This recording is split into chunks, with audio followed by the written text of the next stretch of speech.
स्वारगेट परिसरात, स्वारगेटची तर गाड्या पार्किंग करतात, त्या झाडाखाली 3 दिवस झोपले. 3 दिवस झोपल्यानंतर ना मग ते दारुडे यायचे, बेवडे यायचे, कोण कोण काय काय बोलायचे. ते थोडंसं खूप भीतीस्पद होतं माझ्यासाठी ते. मग मला काही बोलणं करणं, तिथं उठ रे इकडनं, निघ रे इथनं.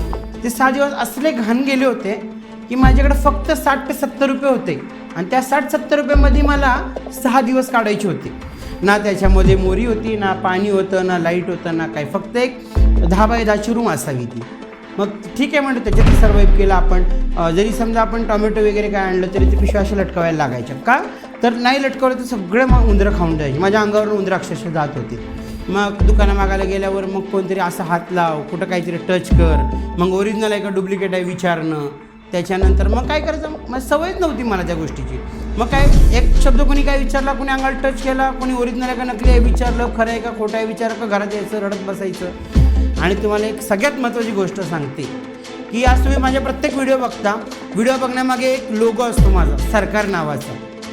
ते सरकार ते आहे.